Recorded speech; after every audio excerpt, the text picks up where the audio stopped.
Estamos aquí bajo el manto anoche. Estamos hablando con Omar Cervantes, especialista en adicciones, y bueno, la verdad es que uno se queda con el ojo cuadrado con todo esto que está sucediendo. Y bueno, a ver, en las, me pongo a pensar, los, los secuestradores pueden ser adictos a los secuestros, de que vean su modus vivendi y que siempre estén así, que estén todo el tiempo buscando, no, que no sepan otra cosa más que estar secuestrando. No, estaría clasificado dentro de otra patología mental, como puede ser una sociopatía o una psicopatía. O sea, evidentemente es un tipo de trastorno mental, pero que ya cumple con otros criterios, que no es una No, no adicción, cuadran pero en las no, adicciones. Eso es mal del cerebro, pero por otra cosa. es correcto. Perfecto. Bueno, a ver, cuéntanos otras adicciones, Omar. Pues más que hablar de otras adicciones, yo quisiera, lo comentamos ahorita en el corte, comentar sobre qué hacer con una adicción. Una de las cosas que nos preocuparía mucho es que falta mucho trabajo de prevención. Desafortunadamente, así como comentas este tema del internet, de los teléfonos móviles, de muchas cosas, el consumo de sustancias químicas también en México como país, cada vez la población joven está consumiendo a más temprana edad. Los últimos registros en las encuestas nacionales de adicciones nos indican que el primer contacto ya con alguna droga en promedio se da a los 13 años de edad. Saca. En algunos sectores y sociales y con algunas drogas, inclusive en los llamados niños de la calle, hay consumo ya desde los 10 años de Sí, edad. sí. Pero en promedio, los primeros consumos generalizados de alcohol, tabaco o algunas otras drogas es a partir de los 13 años. Entonces, una de las cosas que tendríamos que preguntarnos como sociedad, como padres de familia, como instituciones, como medios de comunicación es qué estamos haciendo para prevenir las adicciones, porque efectivamente lo que aquí mencionábamos hace un rato, la tecnología nos lleva a un ritmo vertiginoso. El acceso a la internet es una cosa impresionante, o sea, ya los chavos de 12 o 13 años tienen ya una exposición a las redes, al Sí, internet, sí, que pero, cualquier cantidad de información la pueden encontrar en internet. Entonces muchas veces pero mala las también, redes ¿no? sociales y el internet es un factor de riesgo para alguna adicción o para alguna conducta patológica. Estos, algunos otros trastornos que a veces se clasifican dentro de este mismo grupo de actividades que no son adicciones, pero que son trastornos de a veces orígenes similares son los trastornos de las conductas alimentarias, como puede ser la bulimia, la anorexia, y donde alguna niña, adolescente, tranquilamente puede accesar a Internet. Ujú. Y en el Internet, o en la Internet, como le quieran llamar, es donde encuentra los tips de cómo las demás niñas se hacen bulímicas, se hacen anoréxicas, las llamadas princesas, esta tendencia por las modas excesivamente hoy quieren que las niñas sean excesivamente delgadas. eh, entonces, toda esta exposición a los medios de comunicación, a las redes sociales, sin censura y sin limitaciones, está haciendo que los jóvenes hoy en día, los llamados millennials, tengan otros valores, tengan otras costumbres, tengan otras necesidades y tengan otros hábitos. Y lo que habría que preguntarnos como padres, como sociedades, ¿dónde estamos nosotros los padres mientras los chavitos están en internet? ¿Dónde estamos los padres mientras los chavitos están fumando su primer cigarro de marihuana a los 14 años?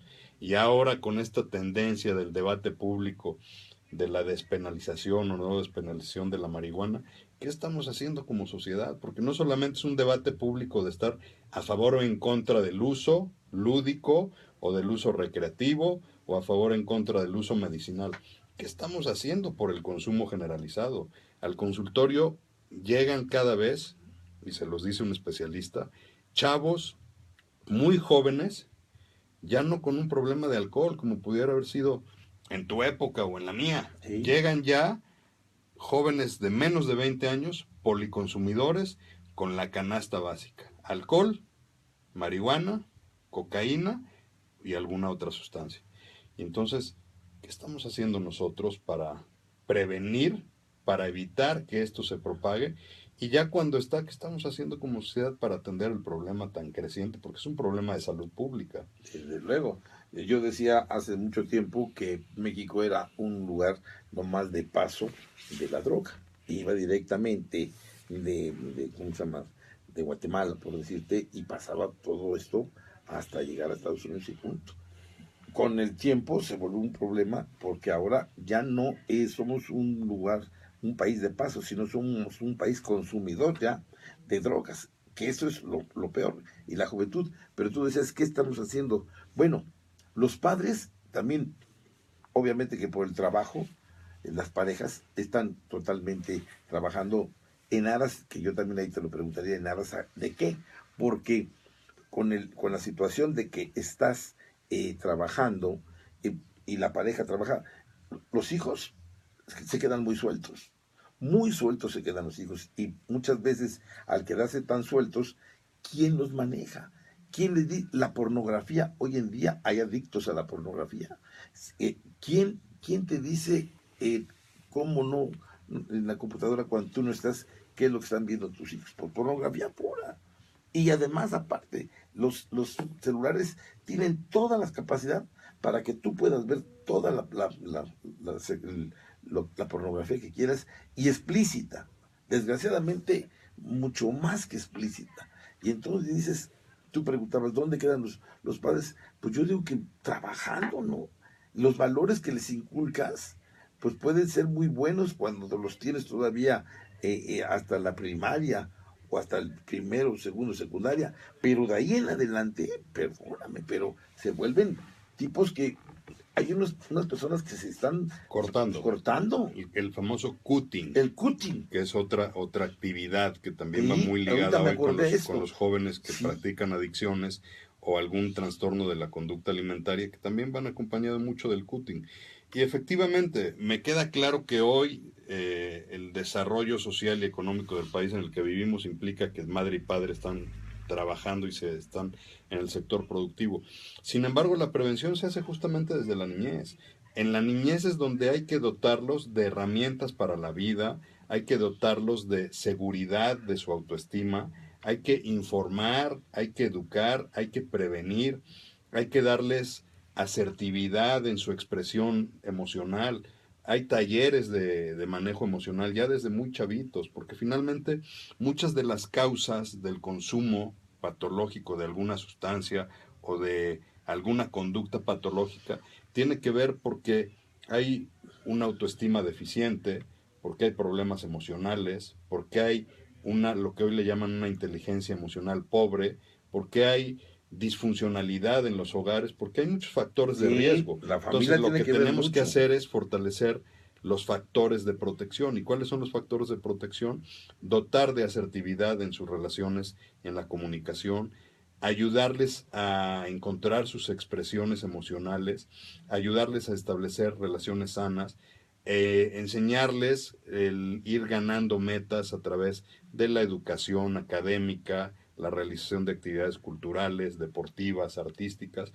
Todo esto lo tenemos que hacer antes del consumo. Ya cuando hay consumo, efectivamente el enfoque es otro. Entonces, tenemos que enfocarnos en los niños. Tú decías hace un rato, ¿cómo prevenimos si los papás están trabajando? Yo la pregunta aquí me haría, e incluso yo como padre, es, ok, estamos trabajando ambos padres, pero ¿qué tenemos por la mente cuando le damos un celular a un niño de 10 años?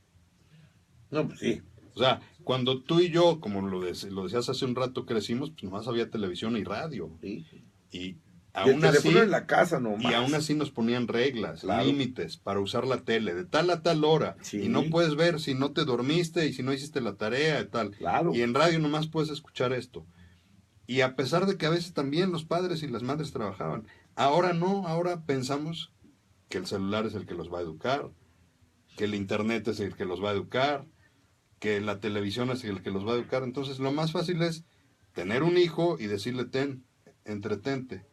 Entonces, el tema no es la tecnología, el tema es qué estamos haciendo nosotros con la tecnología. Ey. ¿Por qué antes los límites eran bien claros? ¿Por qué antes los jóvenes que crecimos en los 60, 70, 80 teníamos bien clara la figura de autoridad? ¿Por qué hoy los chavos ya perdieron respeto a las autoridades?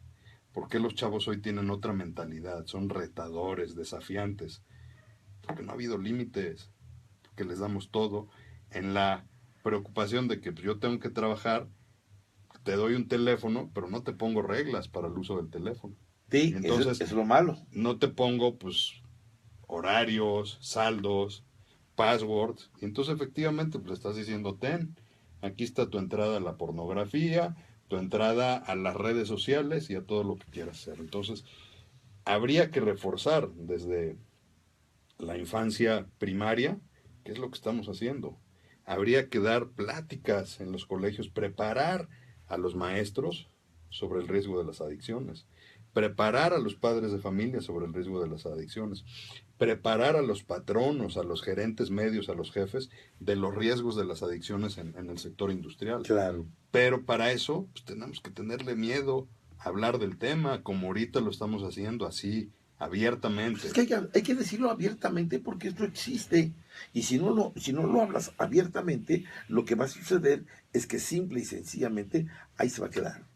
Sí, y hay que llamar a las cosas por su nombre. Es Por eso, correcto. a lo que yo voy es que está existiendo muchos problemas con la juventud, desgraciadamente, e incluso todo esto, todo comienza con siempre decimos que hay una ruta, ¿no? Comienzas con el tabaquismo, te sigues con el alcohol, te sigues después con la droga. Y esto implica que si no tienes dinero y ya estás consumiendo todo esto, vas a ir a la delincuencia. Vas a caer en la delincuencia. Y entonces te pregunta mucha gente, ¿y por qué los delincuentes? Pues ahí está, simplemente por esto. Porque no hay programas también que dentro del gobierno que ayuden a esto. ¿A quién acudes, por ejemplo, cuando le dices, oiga, mi hijo es alcohólico? Pues te tienes que ir con los alcohólicos anónimos, a esas instituciones, porque, y hay instituciones muy buenas de alcohólicos anónimos, me disculpen, hay unas que yo conozco que, híjole, es más, visité algunos de esos lugares con los famosos anexos, que me perdone, pero pues es que ahí es un modus vivendi de las mismas gentes. Entonces, esto es un problema que el gobierno, yo creo que se le está yendo de las manos, y sobre todo para la gente joven. El tema es cómo estamos enfocando la prevención. Piensan que haciendo campañas publicitarias de di no a las drogas o vive sin drogas, que con eso no es hacer prevención. No. Hay modelos muy exitosos como Brasil, en algunas comunidades rurales muy pobres, donde podría haber todas las condiciones justificadas para haber drogadicción, y sin embargo la labor de prevención hizo que a través del deporte, la música, el arte, el autoempleo, la productividad en zonas marginales, las comunidades estén libres de drogas. Hay un autor en Estados Unidos que dice que una de las materias que se deben impartir en todas las escuelas, desde chavitos, es cómo ser felices. Híjole. Que si en lugar de dar matemáticas y álgebra y cosas que a lo mejor muchas veces no vas a usar, si le enseñamos a los jóvenes desde chavos la materia de cómo ser felices, les vamos a sembrar las bases para que, independientemente de las condiciones socioeconómicas, culturales en las que vivan, ellos estén buscando su realización y su plenitud. Porque al final de cuentas, muchas veces, la búsqueda de una droga o la salida falsa por otra puerta es justamente porque no se ha encontrado la felicidad en las características que te dota tu sociedad. Entonces, si tú le enseñas a la gente a ser feliz, si tú le enseñas a la gente a ser productiva, a autoemplearse, a encontrar dentro de sus carencias el factor que se llama resiliencia. ¿Qué es la resiliencia? Hacer crecer las fortalezas de un individuo a pesar de vivir en adversidades. Y hay ejemplos bien claros, hay documentales muy claros de comunidades muy pobres en Brasil que tienen una gran capacidad de prevención en adicciones porque trabajaron desde chavitos con las bases de toda la comunidad y la comunidad ha aprendido una manera diferente que en aquellas donde los factores de riesgo se dejaron correr y pues desafortunadamente hay comunidades al contrario pues completamente contaminadas por las adicciones, ¿no? Sí, e incluso yo te voy a comentar una de las adicciones, el famoso barrio de Tepito. Tepito es un barrio en México bravo y toda la cosa, pero que realmente es muy un adicto a todas esas cosas, porque tú donde vas a conseguir lo que tú quieras de droga y toda la cosa, vas a conseguir ese Tepito. Y dicen, digo, no, ya en Tepito ya no hay drogas. No, sí hay drogas. Solamente que le tienes que buscar y además tienes, ahí encuentras armas, encuentras un sinfín de cosas. Que luego dicen, no es cierto, ya no queremos dignificar a Tepito. No lo van a poder dignificar hasta que Tepito se termine. Pero que se termine con gente que quiera hacer cosas, autoridades que no le tiemblen la mano, que terminen con todo esto. Pero fíjate, tú decías hace un rato que es que antes éramos un país de paso. A mí me pasó, yo viví muchos años en Monterrey, antes de todo este brote de las últimas décadas de inseguridad que hubo en Monterrey. Y de repente, pues ya en los años 2003, 4, 5, la gente decía, ¿qué pasó con Monterrey? ¿Por qué tenemos aquí tanto este problema de Sí, de ustedes la eran un delincuencia estado, y demás? pero Si estábamos totalmente tranquilos. Y diferente. entonces empezaba a haber muchas hipótesis, pero yo lo que les decía es, bueno, esto no surgió de la noche a la mañana. Pregúntenle a los padres de gente poderosa, de gente rica, ¿dónde están sus hijos? ¿Dónde están consumiendo? ¿Quiénes son los principales consumidores de la droga local que se queda ahí en San Pedro Garza García, o en Santa Catarina, o en San Nicolás de los Garza, o en el mismo Monterrey? Y no es droga que se va de paso, es droga que ya se está quedando ahí. Que sí, Entonces, ¿qué pasó? Que pues también evidentemente, como tú decías hace un rato, ya no somos solamente una ruta de narcotráfico, como el nombre lo dice, tráfico. Ya somos un país donde el consumo, desafortunadamente desde jóvenes, empieza, ya lo decíamos hace un rato, desde una edad muy temprana, va desarrollándose y tenemos ya chavos a los 20 años que si no se interviene y si no los internamos en una clínica y si no les ofrecemos un modelo de tratamiento y atención, los vamos a perder porque empezaron su consumo muy temprano. Pero para eso tú lo decías, pues hay que decir las cosas como son. sí. O sea, es que qué va a decir el vecino si sabe que mi hijo consume, o qué van a decir si saben que mi papá es alcohólico. Por eso empecé diciendo en esta plática, pues es un enfermo. Y como un enfermo Hay que merece tratarlo, tratamiento y claro. merece una vida digna. Porque Sí, nadie levantó la mano para decir, yo quiero ser alcohólico, yo quiero ser adicto. Es una enfermedad que se desarrolla. Como no creo que nadie diga yo quiero ser diabético, o no. yo quiero tener cáncer, o yo quiero tener sida. O sea, son enfermedades que se desarrollan, que surgen y que hay que atenderlas y que hay que tratarlas. Y son enfermedades crónicas y que un adicto merece la dignidad y la atención de ser tratado, ser rehabilitado y reintegrarse socialmente a una sociedad que muchas veces, lo decías ahorita, en los anexos que hacen, maltratarlos, Sí. o sea, y los anexos son fuera de serie, están completamente desregulados de la norma 028 Sí, de la sí. Secretaría de Salud. Entonces, pero ¿qué pasa? Que mucha gente, hay mucha ignorancia, entonces la gente dice, tengo mi enfermo y no sé qué hacer, ¿a qué anexo lo llevo? A mí, en mis redes sociales me hablan, oiga, recomiéndeme un anexo. Yo le digo, espérame, yo lo último que les voy a recomendar es un anexo. Tú no Yo lo, les no lo puedo, recomendarías. yo recomiendo clínicas que cumplan con los criterios de la norma Ahora sí. 028. Yo recomiendo los grupos de alcohólicos anónimos certificados. Yo recomiendo un tratamiento ambulatorio que combine la terapia en el consultorio, el grupo de ayuda mutua, la asesoría médica.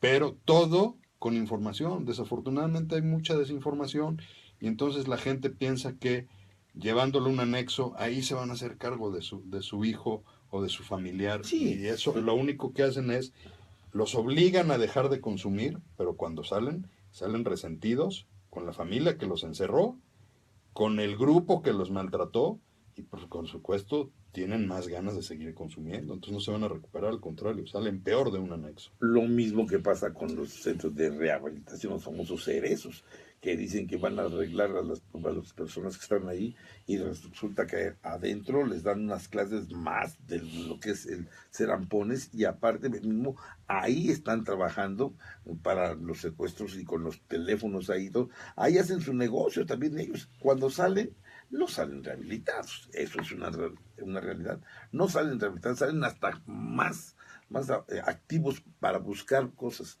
porque eso es la verdad. Digo, entonces, a veces vuelvo a repetir, el gobierno no cumple con lo que tiene que hacer. Entonces, lo que tendremos que hacer nosotros como sociedad es buscar soluciones. Lo que yo veo, por ejemplo, de soluciones aquí, por ejemplo, contigo, y sería muy bueno, porque ya me están pidiendo tu dirección y dónde atiendes, sería muy bueno saber qué es la forma en tratar a las personas cuando llegan a tu consultorio. Lo platicamos en cuando salgamos de este corte comercial. Encantado. Bien, vamos al corte comercial. Saludamos a